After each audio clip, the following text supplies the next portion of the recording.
Hasta acá hemos visto la mayoría de los libros que comienzan la Biblia, ¿sí? Génesis, Éxodo, Levítico y Números. En Génesis podemos ver la creación de la humanidad y cómo Dios da promesas a la humanidad, ¿sí? Y comienza a formar su pueblo. En Éxodo vimos cómo ese pueblo se va consolidando, pero es esclavo en Egipto, y luego de ser esclavo en Egipto es liberado por Dios y salen de Egipto.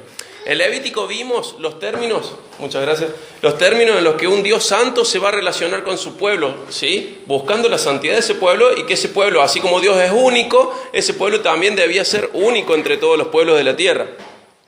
En Números vemos casi 40 años de Israel en los que está en el desierto, que no quiere tomar la tierra prometida. Recuerdan, hay 12 espías, ven que es buena la tierra, pero 10 tienen miedo y 2, Josué y Caleb, no. Josué y Caleb son los únicos que salieron de Egipto y que van a entrar a la tierra prometida. El resto, no. De esos 600.000 hombres, más las mujeres, más los niños, no va a entrar nadie a la tierra prometida. Solamente Josué y Caleb, ni siquiera Moisés. En un acto de rebeldía, Moisés también queda descalificado para entrar a la tierra. Y entramos a Deuteronomio. Deuteronomio es un libro que fue escrito más o menos en el 1405 antes de Jesús. O sea, hace 3.423 años, 24 años por ahí. Más de 3.400 años fue escrito este libro de Deuteronomio. Es el último libro de Moisés. Y es el último libro de este juego de 5 que le decimos Pentateuco, ¿sí? El último de estos 5.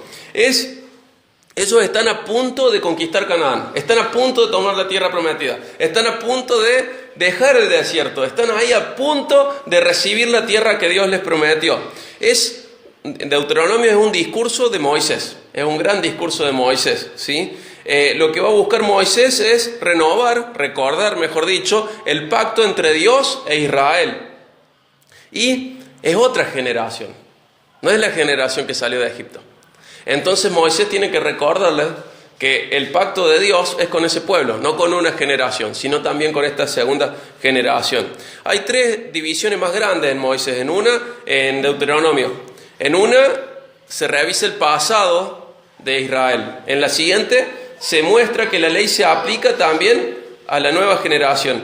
Y en la siguiente tiene que ver con cómo Israel debe conducirse en la tierra que van a poseer, en la tierra que van a recibir. ¿Por qué tiene que repetir la ley Moisés? Básicamente por 4 cosas. Una es que hay una nueva generación de israelitas, ¿sí? Los que salieron de Egipto mueren en el desierto por rebeldes. No quieren entrar a la tierra prometida. Entonces, Moisés tiene que repetir la ley a esta nueva generación. También porque va a enfrentar condiciones nuevas. Antes ellos habían estado en el desierto, prácticamente solos, con poco contacto con otras naciones. Y ahora no solo van a tener contacto, sino que las tienen que conquistar. Por un lado tienen que cuidarse de la idolatría y por otro lado tienen que aprender a hacer la guerra. También Israel tenía que saber que ese pacto iba a ser con un pueblo y no con una generación. Incluía este pacto la nueva generación y las que iban a venir, ¿sí? Y sabemos que respetar la ley de Dios es respetar ¿a quién? A Dios mismo. Si uno es indiferente a la ley de Dios, en realidad está siendo indiferente a Dios mismo. Y seleccionamos algunos pasajes dentro de Deuteronomio. Si bien vamos a tener en cuenta Deuteronomio 28, vamos a ir viendo otros pasajes. Por ejemplo, el 4.7. Vamos a Deuteronomio 4.7.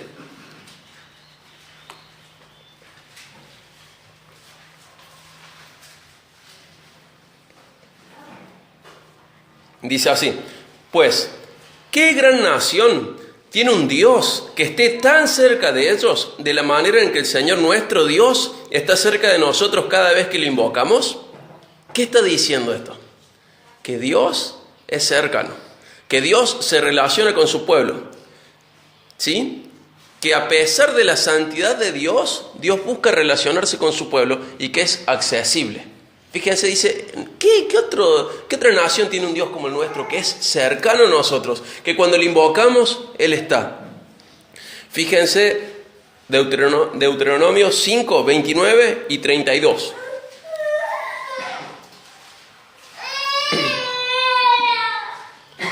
Esto es recordando lo que Israel dijo después de recibir la ley, el decálogo, los 10 mandamientos, ¿se acuerdan? ¿Qué le dice el pueblo? No, la verdad que nos da miedo. Habla vos con Dios, le dicen a Moisés, y nosotros te vamos a escuchar a vos y te vamos a obedecer a Dios. Recordando esto, Moisés dice esto en Deuteronomio 5:29. Dios dice esto recordando. Dice, si siempre tuvieran un corazón así, si estuvieran dispuestos a temerme y a obedecer todos mis mandatos, entonces siempre les iría bien a ellos y a sus descendientes. El 32 dice, así que Moisés le dijo al pueblo, asegúrense de obedecer todos los mandatos del Señor su Dios y de seguir sus instrucciones al pie de la letra. Fíjense el 29 que dice, ¿cómo sería de lindo que siempre tuvieran un corazón así, dispuesto a escuchar y dispuesto a obedecer. Y nuestro corazón tiene que ser así, dispuesto a escuchar a Dios, a temerle, ¿sí? Recordemos que ese temor no es un simple respeto, sino que es algo más profundo. Ese temor nos lleva a no querer que Dios nos encuentre o nos vea en pecado. Ese temor es parte también del amor y del respeto a Él. Ese temor tiene que ver con nuestro crecimiento en obediencia. Y dice, dispuestos a temerme y dispuestos a obedecer todos mis mandatos. Y este pacto es condicional, ¿sí? Tiene una condición. Fíjense cómo decía, entonces siempre les irá bien a ellos y a sus descendientes. De los 7 u 8 pactos que hay en la Biblia, este es el único, el que se da al pueblo de Israel en el monte Sinaí, lo que estamos leyendo, es el único que depende de 2 partes del pacto. Todos los demás dependen solamente de Dios.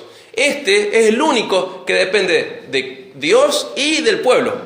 Si el pueblo no hace su parte, Dios queda libre de cumplir su parte, ¿sí? Es el único bilateral, que tiene que ver con 2 partes. Es el único. Todos los demás son unilaterales, o sea que descansan solamente en la naturaleza y en el carácter de Dios. Si el pueblo, si la gente no cumple los otros pactos, lo mismo se cumplen. ¿Por qué? Porque descansan en el carácter de Dios. Pero fíjense, dice, si usted tiene un corazón dispuesto a temerme y a obedecerme, entonces les va a ir bien. Está la condición ahí.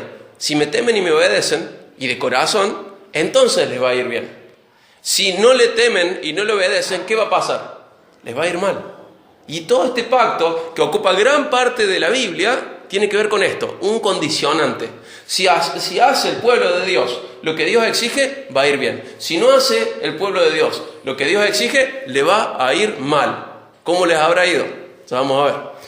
Y fíjense, el 32 decía, asegúrense de obedecer todos los mandatos, no algunos, todos los mandatos del Señor, y de seguir sus instrucciones al pie de la letra. O sea, no solo eran todos los mandatos, sino que eran de una manera especial, de manera perfecta, letra por letra, palabra por palabra, mandato por mandato. No solo el mandamiento, sino la forma en la que se cumplía ese mandamiento. Todo, de manera perfecta.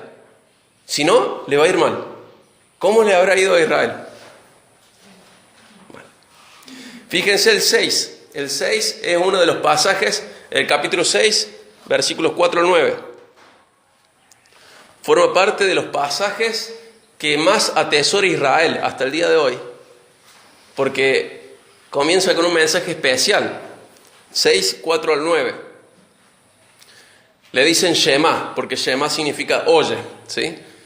Dice 6, 4 al 9. Escucha Israel, el Señor es nuestro Dios, solamente el Señor. Ama al Señor tu Dios con todo tu corazón, con toda tu alma y con todas tus fuerzas.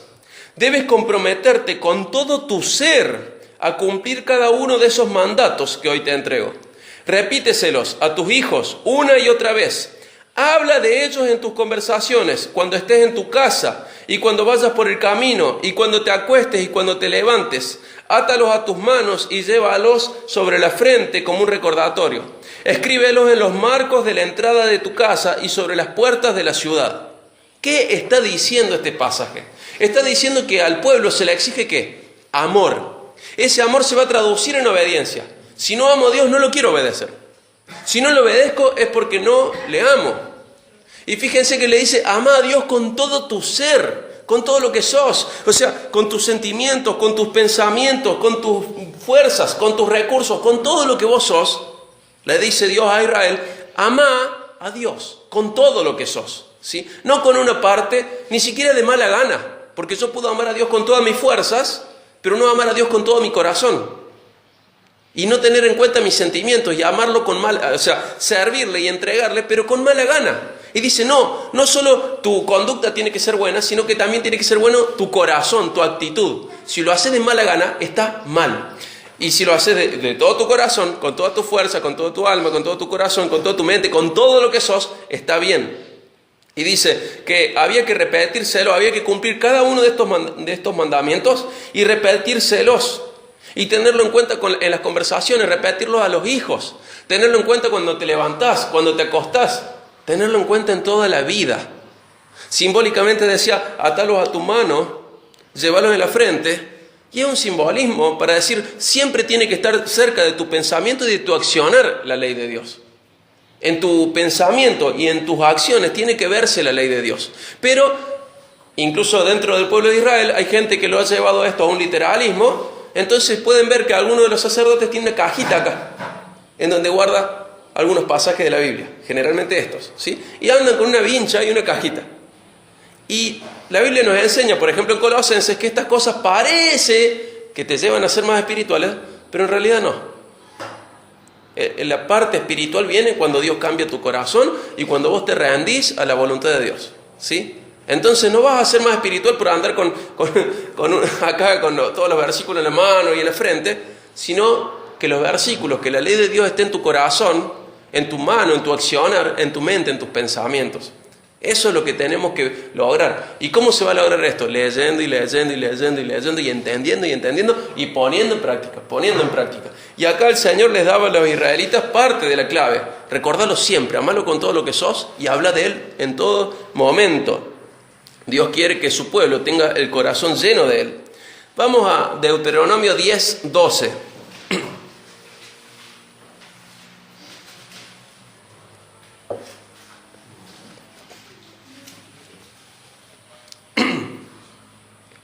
Y ahora, Israel, ¿qué quiere el Señor tu Dios de ti? Solo requiere que temas al Señor tu Dios, que vivas de la manera que le agrada y que lo ames y lo sirvas con todo tu corazón y con toda tu alma. ¿Qué quería Dios de su pueblo? Fíjense, que le tema, que viva de la manera que lo agrada, que lo ame y que lo sirva con todo su corazón y con toda su alma. ¿Qué quiere Dios? Todo.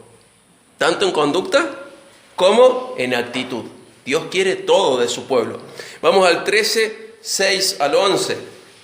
Deuteronomio 13, 6 al 11.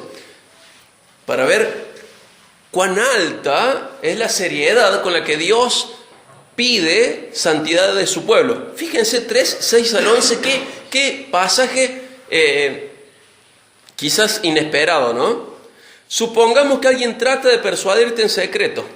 Incluso podría ser tu hermano, tu hijo o tu hija, tu amada esposa o tu mejor amigo. Y te dice, vamos, rindamos culto a otros dioses. Dioses que ni tú ni tus antepasados jamás conocieron.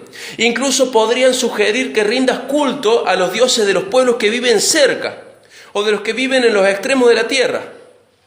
No le hagas caso ni los escuches. No les tengas compasión ni les perdones la vida, ni trates de protegerlos. Deberás quitarles la vida. Da tú el primer golpe y luego que todo el pueblo se sume. Tienes que apedrear a muerte a los culpables, porque han tratado de alejarte del Señor tu Dios, quien te rescató de la tierra de Egipto, donde eras esclavo. Entonces todo Israel oirá y tendrá temor, y ya nadie volverá a actuar con tanta perversidad. ¡Qué pasaje!, ¿no? ¡Qué pasaje! ¿Qué nos refleja este pasaje de Dios? ¿Qué nos está reflejando? Dios es celoso y quiere que su pueblo sea suyo. No quiere que su pueblo ande en otros dioses, con otros dioses.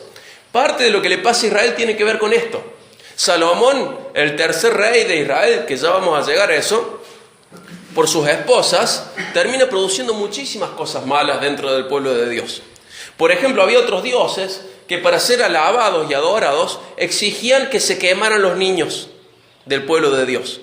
¿Dios le gustará eso? O sea, no solo era algo que Dios exigía, sino que era algo que Dios veía que era lo peor para nosotros, otros dioses, para el pueblo de Israel, otros dioses. Había otro Dios que para ser alabado y adorado se generaba en el templo orgías, todos con todos. Sexualidad libre con los niños, con los adultos, con las mujeres, con los varones, con todo.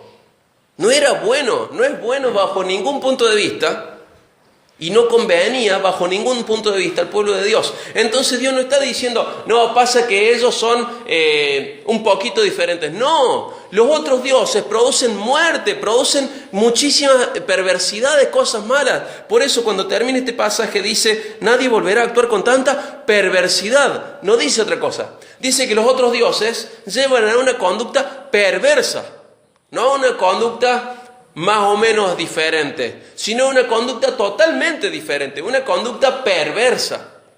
Y fíjense, este celo muestra también la pureza de Dios y la pureza de su pueblo. Dice, no importa si es tu amigo, no importa si es tu hermano o tu hermana, no importa incluso si es tu amada esposa, no tiene que estar esa perversidad en Israel.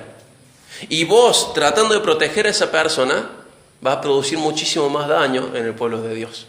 Y se me pone la piel de gallina de pensar en esto. Porque cada israelita que era tentado por una persona cercana a buscar otros dioses, según la ley de Dios, tenía que llevar a esa persona, dar el primer golpe, no tener compasión e invitar al resto del pueblo para que esa persona sea apedreada. Y no importaba si era tu amada esposa, no importaba si era tu amigo entrañable. Dios está diciendo que Él quiere un pueblo santo y que es peor que esa persona siga viva por la perversidad que va a traer sobre su pueblo, a que esa persona muera. Y esto refleja cosas de Dios, refleja cosas de lo que Dios exige, de lo que Dios pide, refleja cosas del carácter de Dios y refleja también lo que trae una conducta incorrecta. Hoy no tenemos esos dioses, tenemos otros dioses, pero tenemos que cuidarnos igual. Y no tenemos de parte de Dios el pedido de que los matemos, gracias a Él no lo tenemos. Pero sí tiene una enseñanza para nosotros. Las cosas de Dios se toman en serio. Y no importa si la perversidad viene de alguien que vos amás. Lo que Dios pide se toma en serio. Y no debe ser pervertido lo que Dios pide. Ni su pueblo debe ser pervertido. ¿Sí? Y vamos a Deuteronomio 18. Recordando que Dios desea la pureza de su pueblo y que esta pureza tiene que ser considerada extremadamente importante y también protegida, ¿sí? La pureza del pueblo de Dios es muy importante y debe ser siempre protegida. No es para tomar algo de manera liviana. Fíjense qué lindo, Deuteronomio 18, 15 y 18, 18 y 19. El 15. Moisés siguió diciendo, el Señor su Dios les levantará un profeta como yo de entre sus hermanos israelitas. A él tendrán que escucharlo. El 18 y el 19. Levantaré un profeta como tú, le dice Dios a Moisés, de entre sus hermanos israelitas. Pondré mis palabras en su boca. Él dirá al pueblo todo lo que yo le ordene.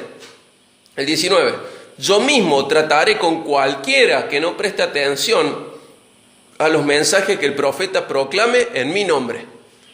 ¿De quién estará hablando Dios ahí? 1400 años antes está hablando de Jesús. Ese gran profeta que iba a ser levantado entre los israelitas. Ese gran profeta que iba a ser celosamente tenido en cuenta por Dios. Porque dice, cualquiera que no escuche a ese gran profeta va a tratar conmigo, dice Dios. A este gran profeta que Dios iba a levantar de entre los israelitas y había que escucharle a él. Cuando Jesús está en la tierra, luego de Belén y antes de ser crucificado, en un momento una nube lo cubre y se manifiesta la gloria de Dios y desde la nube una voz dice, este es mi hijo muy amado, escúchenlo a él.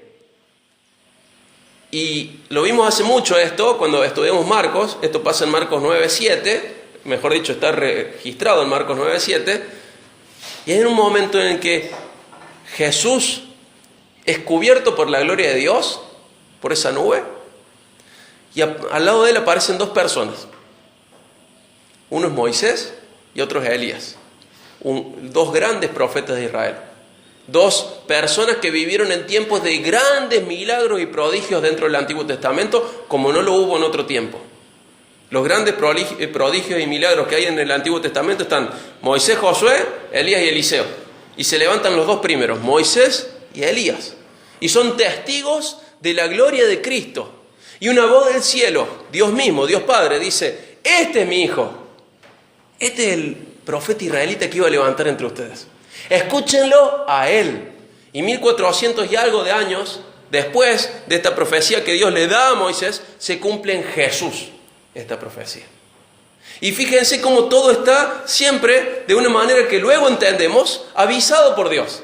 Dice: bueno, mira, esto va a pasar si ustedes hacen esto, o esto va a pasar, hagan lo que hagan ustedes, pero esto va a suceder. Y están las promesas y están las profecías, y se van cumpliendo, se van cumpliendo, se van cumpliendo, y podemos ver y leer la Biblia y decir: claro, pero ya está todo escrito. No, hay profecías que todavía se siguen cumpliendo y que se van a seguir cumpliendo. Hay promesas que se siguen cumpliendo y que se van a seguir cumpliendo. Una promesa, por ejemplo, que también profecía, dice: donde no era pueblo mío, van a ser llamados pueblo mío. En un momento el pueblo de Dios era solamente Israel, pero ahora somos pueblo de Dios aunque no seamos de Israel. ¿Y sabes qué? Hay más pueblo de Dios. Y predicarle es encontrar ese pueblo que es de Dios, y predicar también es recibir esta promesa y ver esta profecía cumpliéndose. Hay más pueblo de Dios fuera de Israel, y lo tenemos que ir a buscar, tenemos que predicarle, tenemos que enseñarle acerca de Dios. Vamos a Deuteronomio 21, 18 al 21. También habla de un principio muy fuerte. También es un versículo muy fuerte, un texto muy fuerte. Deuteronomio 21, 18 al 21.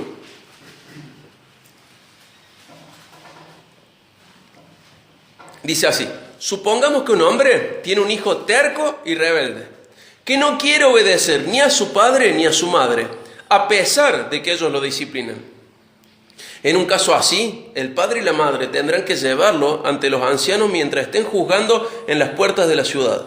Ambos padres le dirán a los ancianos: este hijo nuestro es terco y rebelde y se niega a obedecer, es glotón y borracho. Entonces todos los hombres de esa ciudad lo matarán a pedradas. De ese modo limpiarás esa maldad que hay en medio de ti, y todo Israel se enterará y tendrá miedo. Durísimo, terrible, terrible. ¿Alguno de nosotros ha sido terco y rebelde de nuestros padres? ¿Qué mereceríamos si estuviéramos en este pacto, en esta ley? La muerte a pedradas, públicamente.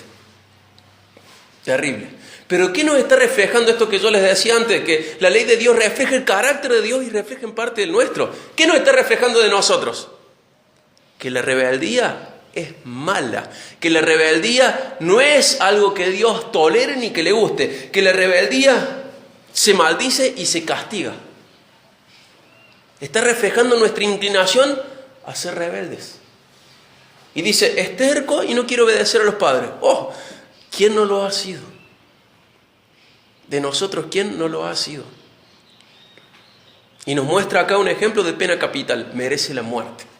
No, pero no fui detrás de dioses ajenos. No hice esto, ni otro, ni esto. Fui terco y rebelde. Y la ley de Dios dice que la persona terca y rebelde merece la muerte. Y una muerte pública, ofensiva, denigrante, humillante, por ser terco y rebelde a los padres. Durísimo. Pero ¿qué refleja de Dios esto? Que Dios desea un pueblo limpio. Fíjense que lo que dice al final es: de ese modo limpiarán esa maldad. Desea un pueblo limpio y con bondad, no uno sucio con maldad. Desea un pueblo limpio y que Él castiga al desobediente, Él castiga al rebelde. Vamos al capítulo 21 también, 22 y 23, los versículos que siguen. Si alguien cometió un delito digno de muerte y por eso lo ejecutan, como la persona de recién, ¿recuerdan? Teníamos hasta ahora dos dignos de muerte: el que se llevaba a la adoración de dioses falsos, dioses de otras naciones, y acabamos de ver a los hijos rebeldes, ¿sí? Los dos eran dignos de muerte, se los apedreaba. Y luego, fíjense lo que pasaba. Voy a leer de nuevo. Si alguien cometió un delito digno de muerte, mencionamos solamente dos de esos, y por eso lo ejecutan, y luego lo cuelgan en un madero, el cuerpo no debe quedar allí colgado toda la noche. Habrá que enterrarlo ese mismo día, porque todo el que es colgado es maldito a los ojos de Dios. De esa manera evitarás que se contamine la tierra que el Señor tu Dios te da como preciada posesión. Fíjense, tenía que ser colgada esta persona en un madero, expuesto, pero antes de la noche tenía que ser enterrado. Esa persona, ¿qué era delante de los ojos de Dios? Era maldito. ¿Quién fue el colgado? Como un criminal, digno de muerte, en un madero y que fue enterrado ese mismo día. Cristo. Jesús. ¿Fue un hijo rebelde Jesús? ¿Llevó a seguir otros dioses Jesús? ¿Se encontró en él alguna perversidad, algún engaño, alguna mentira, algún acto deshonesto, inmoral? No. Y él fue tenido en cuenta, como tendríamos que haber sido tenidos en cuenta nosotros, los hijos rebeldes, los hijos desobedientes. Y él fue colgado en una madera y mostrado como un criminal públicamente, ofensivamente, denigrantemente, humillantemente, tomando nuestro lugar, recibiendo la maldición de Dios, siendo maldito a los ojos de Dios.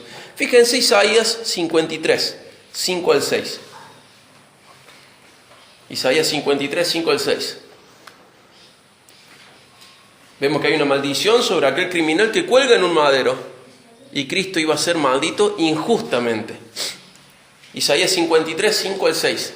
Esto pasa, Deuteronomio, 1400 años antes de que Jesús nazca en Belén. Isaías, 750 años antes de que Jesús nazca en Belén, a la mitad del camino.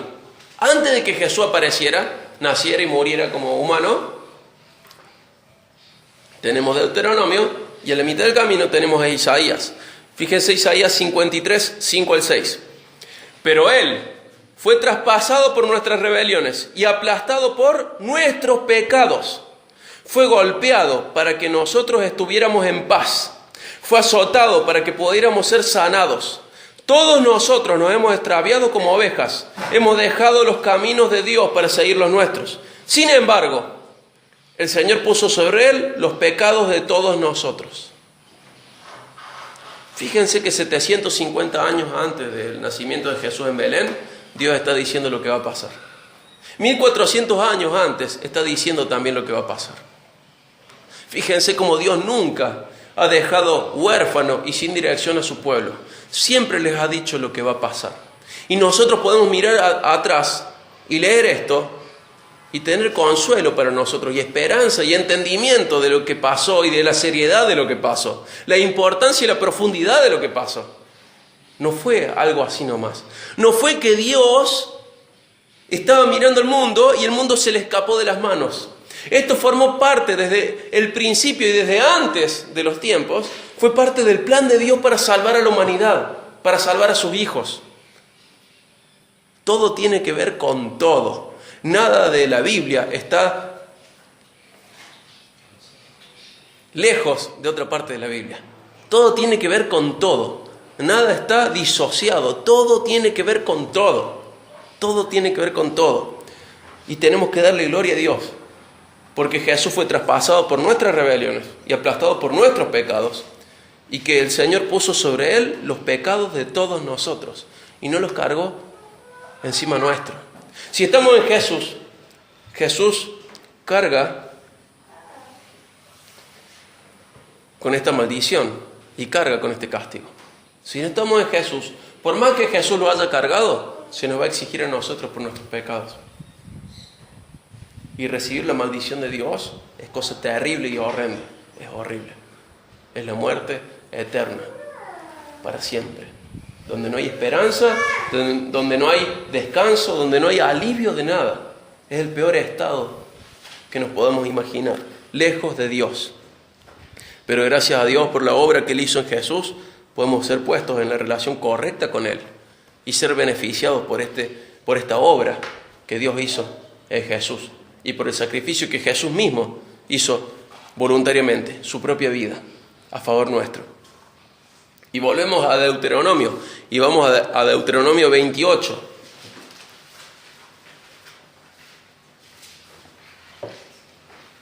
Lo que los leyeron, ¿quiénes lo leyeron?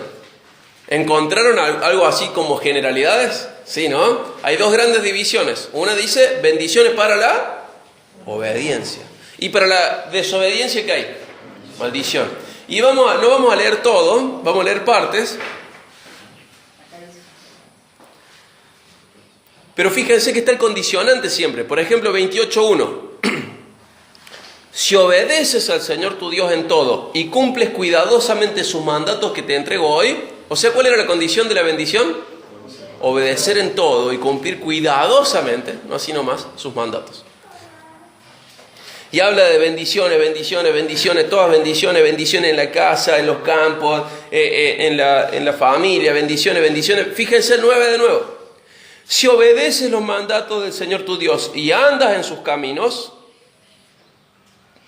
y el 10, entonces, y fíjense que cada bendición tiene un condicionante. Si obedeces al Señor, si cumples cuidadosamente sus mandatos, si obedeces los mandatos, si andas en sus caminos, entonces recién ahí. Todas esas bendiciones estaban encerradas detrás de un condicionante. Lo que Dios está diciendo, si vos haces tu parte, Israel, yo voy a hacer la mía. Mi parte es bendecirte, tu parte es amarme con todo lo que sos, con la conducta correcta y con la actitud correcta. Si te falta algo, si me estás mezquinando amor, o si tu conducta no es la mejor, o si tu actitud no es la mejor, yo no voy a cumplir mi parte. Siempre la misericordia de Dios siempre ha sido más grande que lo que nosotros podríamos esperar. Siempre su justicia ha estado para nosotros más cerca de la misericordia y de la gracia que de su justicia. Siempre. Para su pueblo ha sido así. Pero, sin embargo, en este pacto hay un condicionante. Si obedeces con todo lo que sos, si obedeces cuidadosamente cada mandamiento, si obedeces todo con el corazón correcto, entonces van a venir bendiciones. Y eso es muy importante, porque sin obediencia, ¿qué no hay? No hay bendición. Con obediencia hay bendición. Es un pacto entre dos partes que descansa en las dos partes. Todos los pactos tienen más de una parte, pero no todos los pactos descansan en las dos partes. Acá descansa en que las dos cumplan su parte. Si Israel no cumple su parte, Dios no va a cumplir la suya. Y gran parte de la Biblia tiene que ver con esto, una y otra vez, de tal manera que algo nos quedara claro, que ya lo vamos a leer más al final. Una y otra vez tiene que ver con esto. Israel, cumplí tu parte, si no, no voy a cumplir la mía. Una y otra vez. Fíjense el 15. 15 dice, pero si te niegas a escuchar al Señor tu Dios y no obedeces los mandatos y los decretos que te entrego hoy, caerán sobre ti las siguientes maldiciones y te abrumarán. ¿Vieron qué feas las maldiciones? Terribles. No lo vamos a leer ahora, pero fíjense la cantidad de cosas feas. Enfermedades, matrimonios rotos, locura, ceguera, pánico. Todo tipo de maldiciones. Fíjense el 45. Si te niegas a escuchar al Señor tu Dios y a obedecer los mandatos y los decretos que Él te ha dado, todas estas maldiciones te perseguirán y alcanzarán hasta que quedes destruido. Terrible. Fíjense, el que lo leyó sabe que las bendiciones eran hermosas y las maldiciones son en el mismo lugar. O sea, si las bendiciones eran en el campo, las maldiciones también en el campo. Si las bendiciones eran en la familia, las maldiciones también en la familia. ¿Y de qué dependía una cosa u otra? De obediencia o desobediencia. Obediencia pura, ¿no? Con la actitud correcta y con la conducta correcta. Fíjense el 47. Si no sirves al Señor tu Dios con alegría y entusiasmo por la gran cantidad de beneficios que has recibido, ¿con qué? Con alegría y entusiasmo. ¿Y con qué motivo? Por la cantidad de beneficios que has recibido. Fíjense este condicionante. Me dice cómo. Tiene que ser con alegría, tiene que ser con entusiasmo, porque yo podría cumplir más o menos la ley. Y decir, bueno, pero la verdad que no quiero hacerlo. Y ya está mal. Con alegría y con entusiasmo. Y ni hablar que nunca hubiera cumplido toda la ley. Siempre hubieran faltado varios mandamientos de cumplir. Alegría y entusiasmo. Y dice el motivo. ¿Con cuál motivo? Por la gran cantidad de beneficios que he recibido. O sea que no podía ser para recibir beneficios, sino que en realidad la obediencia tiene que estar sostenida por los beneficios que ya se recibieron. ¿Les suena esto? Romanos 12, 1 y 2. ¿Sí?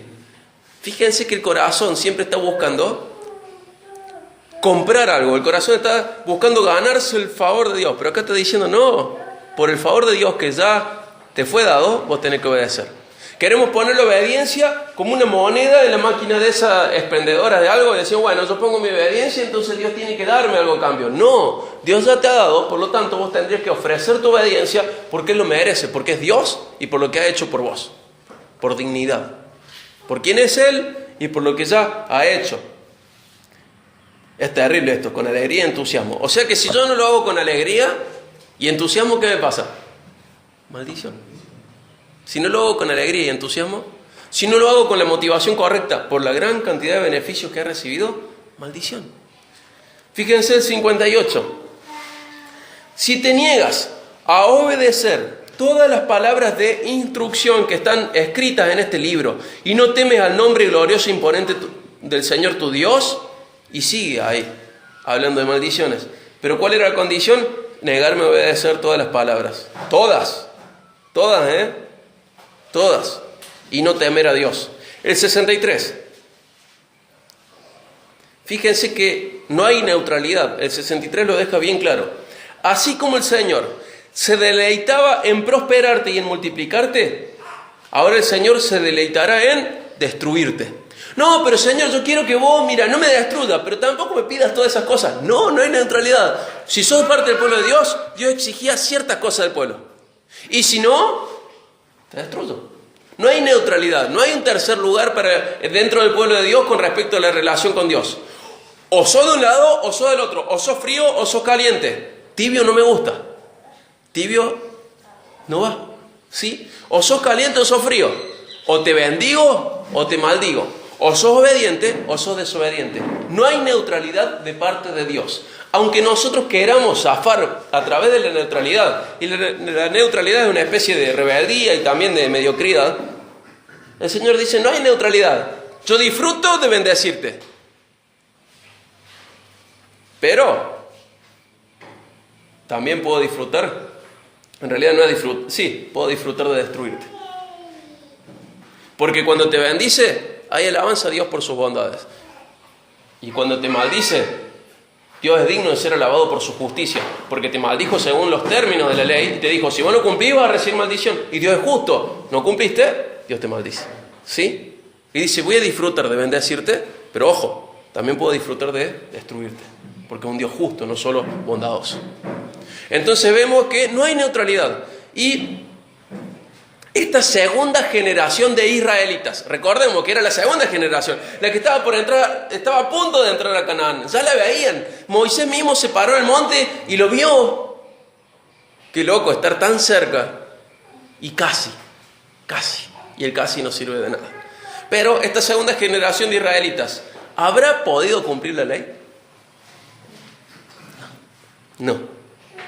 ¿Qué habrá merecido como consecuencia de su corazón y de su conducta? Maldición. ¿Nosotros habremos cumplido la ley? No. ¿Qué pasaría si Dios nos exigiera a nosotros cumplir la ley? Maldición. Una y otra vez, malditos. ¿Qué merecemos? Maldición y castigo. Destrucción merecemos. La paga del pecado es muerte. Y fíjense que la ley sirve. Y ya lo vamos a leer para qué nos sirve a nosotros. Hemos leído que ya no se nos pide a nosotros los que estamos en Cristo. ¿Se acuerdan de Hebreos 8, Hebreos 9? Dice, no, ya está. Pero, sin duda, nos sirve a nosotros por varias cosas. Pero antes de hablar de esto, de cómo nos sirve la ley, ¿quién cumplió realmente toda la ley?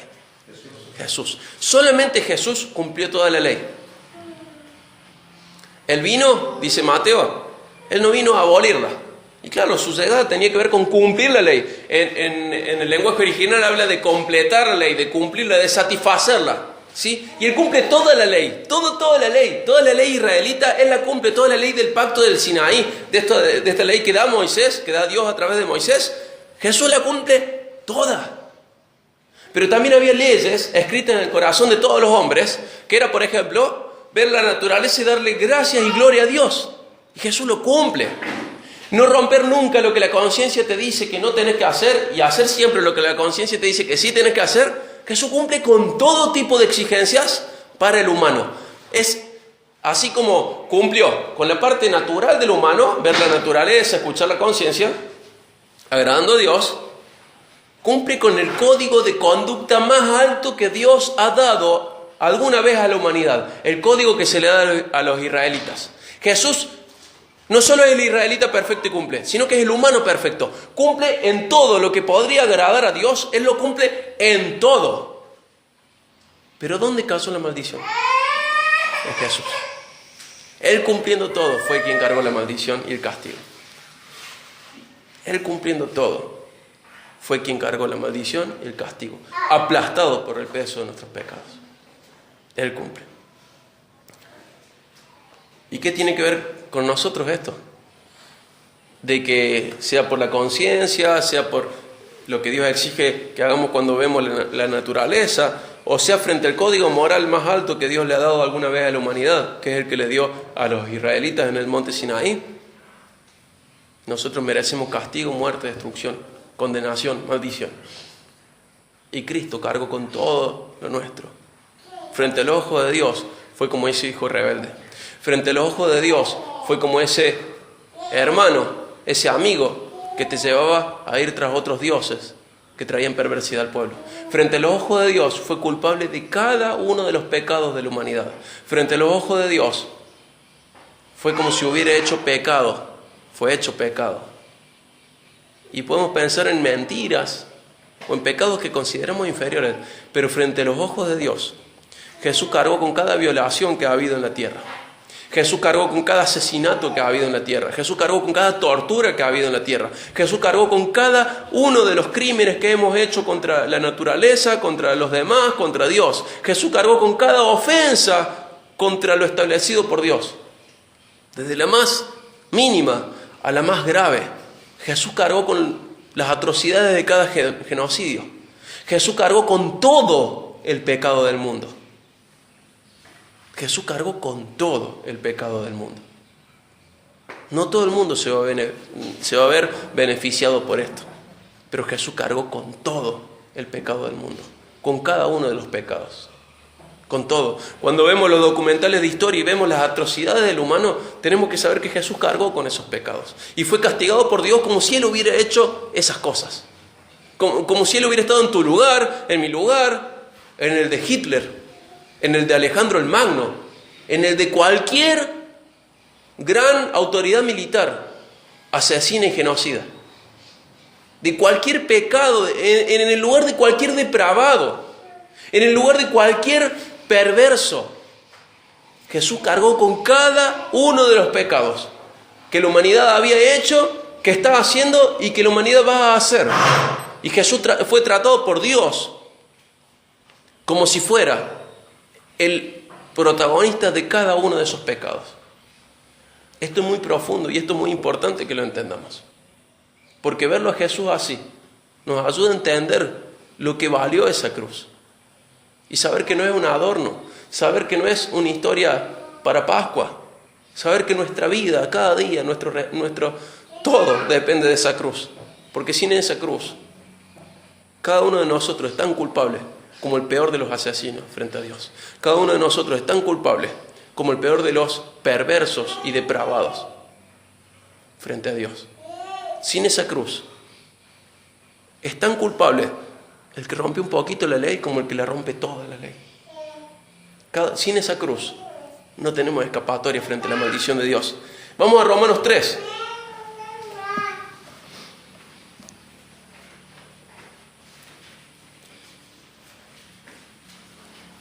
Romanos 3, 21.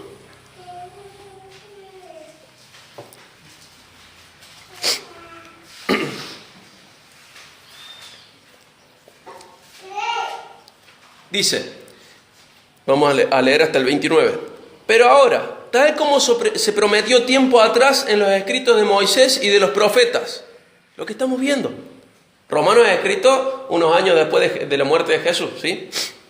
Dice, pero ahora, tal como se prometió tiempo atrás en los escritos de Moisés y de los profetas, Dios nos ha mostrado cómo podemos ser justos ante Él sin cumplir con las exigencias de la ley. Dios nos hace justos a sus ojos cuando ponemos nuestra fe en Jesucristo. Y eso es verdad para todo el que cree, sea quien fuere. No importa si es israelita o no. sea quien fuere, si cree en Cristo y pone sus ojos en Cristo para salvación, es declarado justo por Dios, es declarado recto, es declarado moralmente correcto frente a Dios. El 23 dice, pues todos hemos pecado, nadie puede alcanzar la meta gloriosa establecida por Dios. El 24, sin embargo, Dios nos declara justos, gratuita y bondadosamente por medio de Cristo Jesús, quien nos liberó del castigo de nuestros pecados. Pues Dios ofreció a Jesús como el sacrificio por el pecado. Las personas son declaradas justas a los ojos de Dios cuando creen que Jesús sacrificó su vida al derramar su sangre. Ese sacrificio muestra que Dios actuó con justicia cuando se contuvo y no castigó a los que pecaron en el pasado, porque miraba hacia el futuro y de ese modo los incluiría en lo que llevaría a cabo en el tiempo presente. Dios hizo todo esto para demostrar su justicia, porque Él mismo es justo e imparcial y declara a los pecadores justos a sus ojos cuando ellos creen en Jesús. O sea, antes de seguir leyendo, Dios no castigó a Israel luego de haberle dado la ley. Tenemos gran parte de la Biblia con la parte en la que Dios da la ley de Dios y el pueblo no cumple la ley de Dios. Sin embargo, ¿Dios castigó como realmente dijo que iba a castigar a los israelitas? No. ¿Por qué se contuvo Dios durante todo ese tiempo que tenemos en el Antiguo Testamento? Porque Dios estaba mirando lo que iba a pasar en el Nuevo Testamento. Dios estaba mirando que toda esa justicia iba a ser derramada no sobre Israel, sino que iba a ser derramada sobre Jesús. Sin embargo, hay parte del juicio de Dios en la vida de Israel. Pero no es que Dios simplemente pasó por alto su justicia, sino que su justicia fue manifestada en la cruz. Porque podemos ver muchos hijos rebeldes y no fueron apedreados en la historia de Israel. Podemos ver muchos pecados que no fueron castigados de parte de Dios, porque Salomón tuvo esplendor y parte de todas estas cosas que decía como bendición. Sin embargo, Salomón no fue perfecto. ¿Por qué tenía tantas bendiciones Salomón, por ejemplo? Porque Dios no estaba derramando la maldición sobre Israel. Dios no estaba emitiendo, mejor dicho, Dios no estaba cumpliendo su juicio sobre Israel. Pero sí lo estaba emitiendo. Y por eso están los profetas en la Biblia y dice, Israel, volvé, una y otra vez con paciencia. Pero Dios estaba conteniendo esa justicia, ¿por qué? Porque esa justicia se iba a manifestar en la cruz. Por eso Pablo acá en la carta de los Romanos dice, en el tiempo presente, porque acababa de pasar. Pocos años después de la muerte de Jesús, se escribe la carta de Romanos. ¿Sí? Pero ven que por eso vamos a leer en la Biblia que Dios no destruye a Israel. Pero ¿quién queda machacado y molido por el peso del pecado y el juicio de Dios? Cristo en la cruz. Y la Biblia nos enseña esto. Dios contiene su juicio porque veía la cruz en el futuro de ellos, nuestro pasado, pero el futuro de ellos. Fíjense el 27. ¿Podemos entonces jactarnos de haber hecho algo para que Dios nos acepte? No, porque nuestra libertad de culpa y cargo no se basa en la obediencia a la ley, está basada en la fe. Así que somos declarados justos a los ojos de Dios por medio de la fe y no por obedecer la ley. Después de todo, ¿acaso Dios es solo Dios de los judíos? ¿No es también Dios de los gentiles? ¡Claro que sí! Hay un solo Dios. Y Él declara justos a judíos y gentiles, únicamente por medio de la fe. Entonces, si hacemos énfasis en la fe, ¿eso significa que podemos olvidarnos de la ley? Por supuesto que no. De hecho, solo cuando tenemos fe, cumplimos verdaderamente la ley. ¿Qué está diciendo acá? Dice que cuando yo tengo fe, ¿comienzo a obedecer la ley en todos sus mandamientos? ¿O dice que cuando yo tengo la ley, cuando yo tengo fe, es como si yo hubiera cumplido la ley? Es como si yo hubiera cumplido la ley. Este versículo dice eso. Dice que confirmamos la ley también. Otra traducción puede decir confirmamos la ley. ¿Por qué confirmamos la ley? Queda demostrado en nosotros que la ley es útil. ¿De qué les sirvió saber a ustedes acerca de la ley? ¿De qué les sirve? Entender lo que hizo Jesús. ¿De qué más nos sirve a nosotros entender la ley? Conocer el carácter de Dios. ¿Y todo esto qué está mostrando? ¿Qué más? ¿O qué nos lleva a entender? Que nosotros no podemos hacer nada. Nos muestra lo pecadores que somos, lo lejos que estamos de lo que Dios pidió. La ley tiene toda su función Tiene muchísimas funciones y una es esta: mostrarnos nuestro pecado. El código moral más alto que Dios le dio a la humanidad es el que le dio a los israelitas. Y lo rompimos. Y cuando Dios dio códigos morales inferiores, también los rompimos. Y muestra la gravedad de haber roto la ley de Dios. Y nos sirve a nosotros. Y cumplimos, dice, si haces lo malo, Dios te va a castigar. Y hemos hecho lo malo. Y nos sirve saber que merecemos castigo para poder valorar la cruz de Cristo y poder valorar la obra de Cristo. Y todo esto nos empuja a buscar gracia y misericordia. No nos empuja a querer ganar la salvación como un premio a nuestra obediencia, porque ya la rompimos la ley, ya está. Sí, ya está. No es que Dios dice, bueno, a partir de ahora tenés que cumplir la ley. No, Dios dio la ley y vos tenés que revisar si la cumpliste, y si la estás cumpliendo y si la vas a cumplir. Pero todos la hemos roto. Por eso decía Romanos 3:23, todos hemos pecado. No hay justo ni aún uno. Todos estamos lejos de lo que Dios pedía de nosotros, todos. Entonces la ley, nosotros la confirmamos y la cumplimos. Se nos tiene en cuenta por la fe de que la hemos cumplido y la confirmamos porque su uso con nosotros tiene muchísimo sentido. Nos lleva a buscar gracia y misericordia y no buscar justicia. Porque por justicia, ¿qué mereceríamos? Muerte, destrucción, maldición. ¿Sí? Y vamos a Gálatas 3. Es como un cierre. Vamos a leer todo Gálatas 3. Es como un cierre de esto. ¿Por qué? Porque los primeros cristianos entendieron esto. Y por ejemplo los Gálatas entendieron esto. Y esta iglesia de Gálatas entendía esto. Pero, ¿saben qué se les ocurrió? Dicen, ¿saben qué? Me parece que es bueno esto. Vamos a cumplir toda la ley de Dios, así Dios está más contento con nosotros. Recordemos este principio. Si no se cumple toda la ley, ¿soy culpable de cuántos mandamientos? De todos los mandamientos. ¿Sí? Es todo un todo o nada. Entonces, tenía sentido ponerse a averiguar, mejor dicho, mandamiento por mandamiento y además obedecerlo, siendo cristianos. Tenía sentido ir a ver qué dice la Biblia. Dice que tenemos que circuncidarnos. Tenía sentido ir hacia la circuncisión. Si yo, por ejemplo, presenté falso testimonio y mentí, ¿de qué me sirve la circuncisión? Si es un todo o nada. ¿De qué me sirve frente a Dios? Estamos hablando de ganar el favor de Dios, ¿no?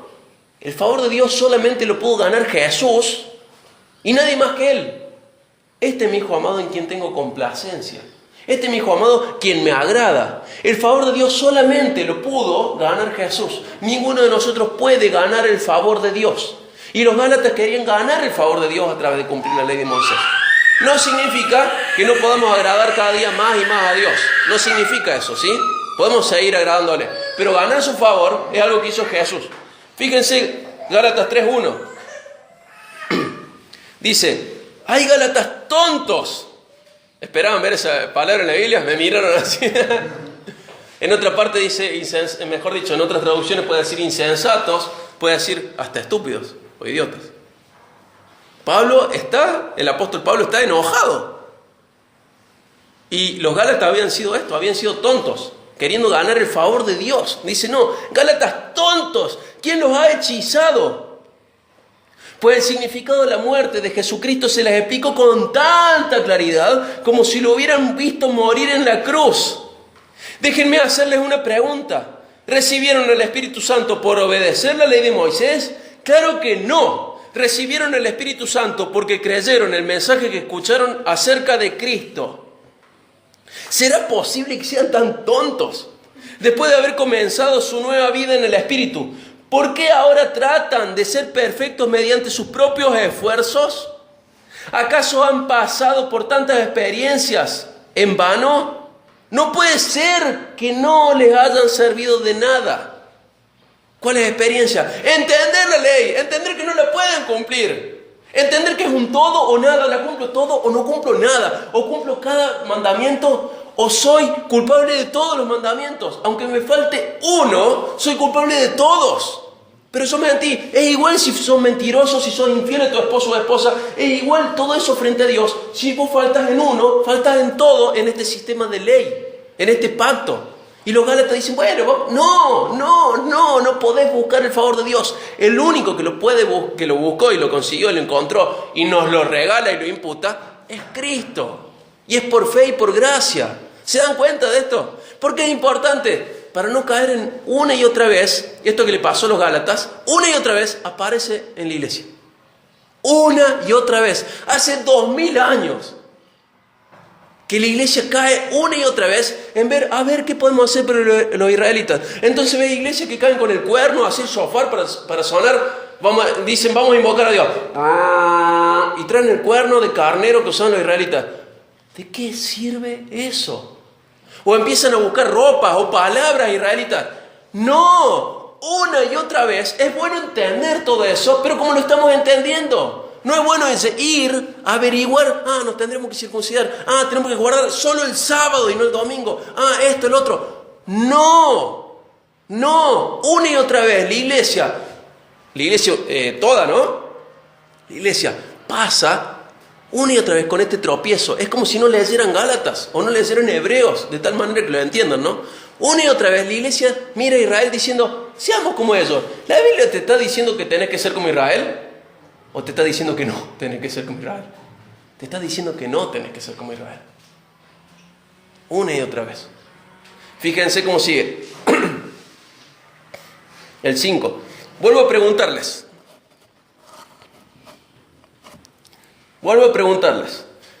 ¿Acaso Dios les da al Espíritu Santo y hace milagros entre ustedes porque obedecen la ley? Por supuesto que no.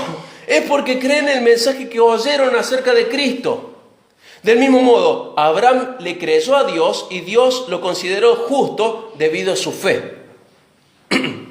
Así que los verdaderos hijos de Abraham son los que ponen su fe en Dios. ¿Sí? ¿Quiénes son los hijos de Abraham? Los que ponen su fe en Dios.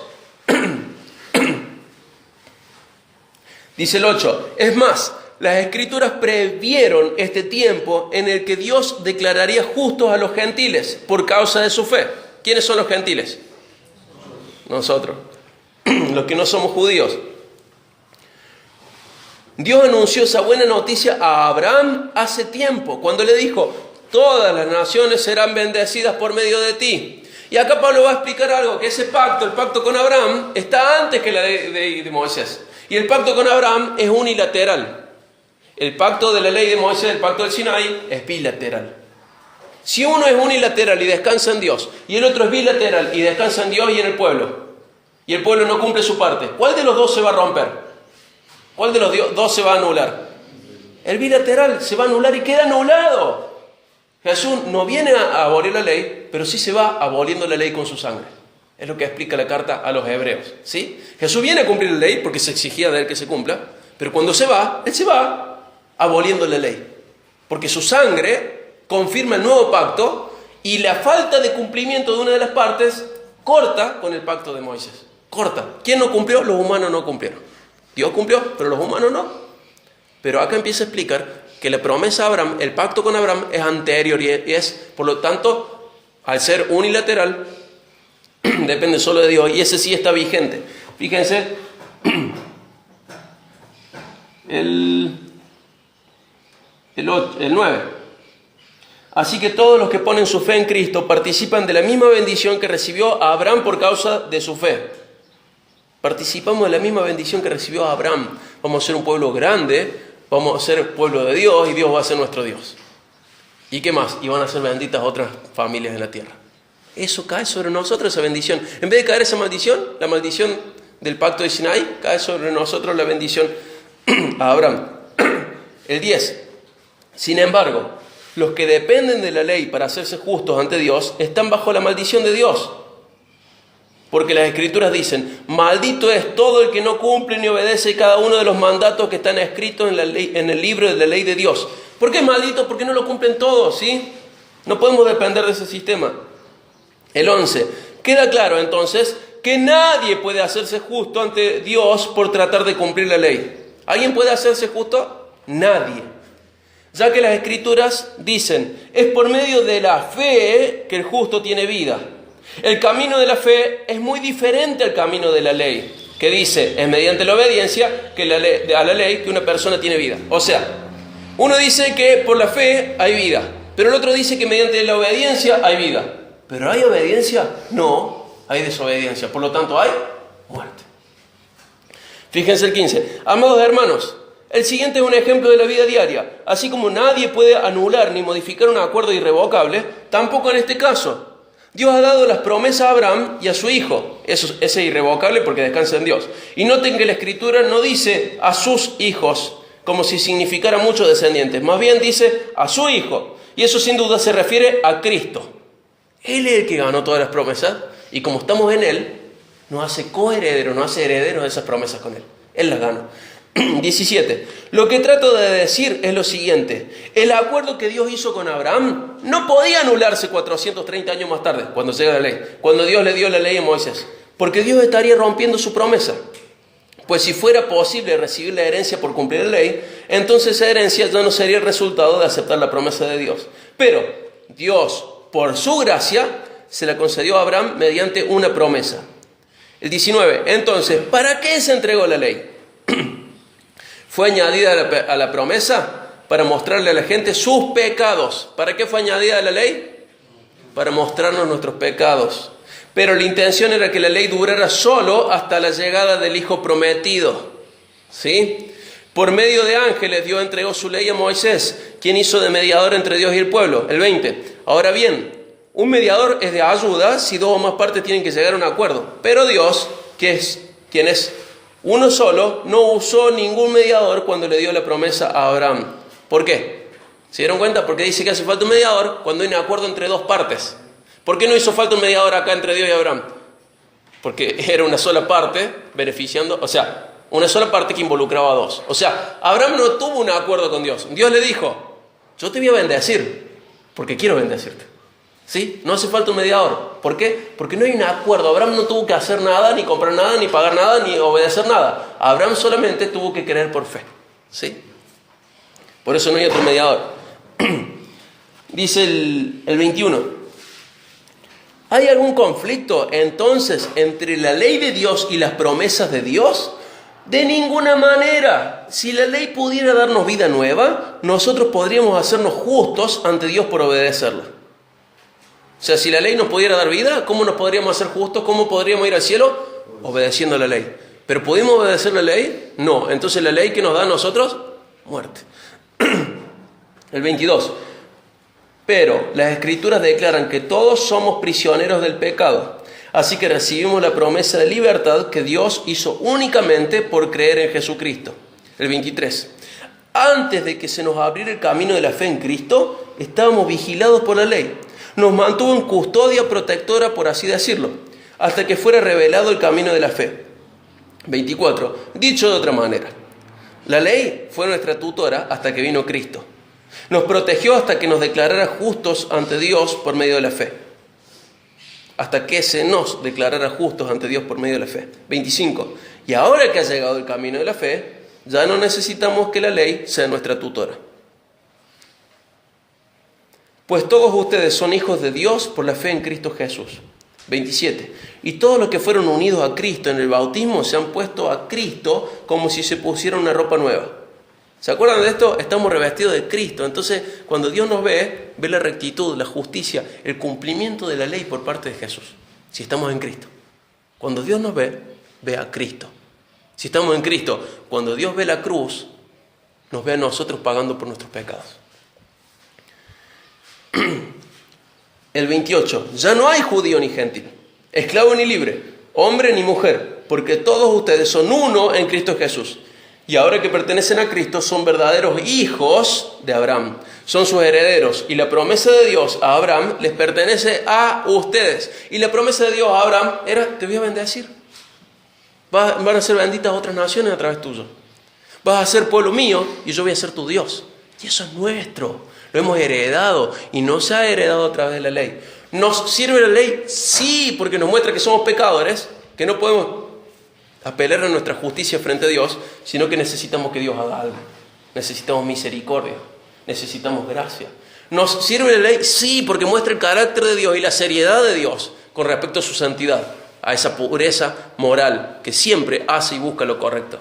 Nos sirve mucho la ley. Pero si hay algo para lo que no nos sirve, es para encontrar vida en ella, porque nos da muerte. Si fuéramos perfectos, ¿podríamos encontrar vida en la ley? Sí, es lo que hizo Jesús, pero no somos perfectos. Entonces la ley para nosotros es muerte. Tengo que cumplir con los mandamientos solo con aquellos que no son rituales ni ceremoniales, con aquellos con los que por agradecimiento a Dios puedo cumplir, porque son buenos, porque fueron parte de edificar un pueblo que refleje el carácter de su Dios, de pureza moral, ¿sí? Hay cosas para cumplir, pero ¿me voy a ganar el favor de Dios cumpliendo esos mandamientos? No, porque al haber roto otros, nunca podría ganar el favor de Dios, pero Cristo lo ganó para mí, ¿sí? Por agradecimiento voy a cumplir con la ley que me toca, pero no para ganar su favor, porque su favor solo lo pudo ganar el que lo ganó, Cristo. Y Él nos reviste a nosotros, estamos revestidos de Jesús. ¿Vieron que decía? Se han puesto a Jesús, están vestidos de Jesús. ¿Qué implicancia tiene la promesa de Abraham para nosotros? Otros van a ser benditos por nosotros. Hay bendición para quien nos bendice, hay maldición para el que nos maldice, hay promesas para nosotros, ¿sí? ¿Y qué más? ¿Qué tenía de lindo la ley la promesa de Abraham? Que era unilateral. Dios la cumple por su carácter y no por nuestra conducta, ¿sí? Y eso es importante, porque depende de Dios que la promesa se cumpla, no depende de nosotros. Él es nuestro Dios, nosotros somos su pueblo, y este pueblo debe seguir creciendo. ¿Qué merece Dios por tan grande misericordia? ¿Qué merece de nosotros? Todo. Amarlo con el corazón, con la actitud correcta y tener una conducta correcta. Dios lo merece por lo que ya hizo a favor nuestro. ¿Se dan cuenta la importancia de la ley? Lo lindo que es entender la Biblia. Cómo nos alumbra, nos ayuda a entender todo. Se simplifica tanto entendiendo lo que estamos entendiendo. Es hermoso. Y la Biblia es un motivo más para agradecer a Dios. La Biblia es un motivo más para darle gloria a Dios.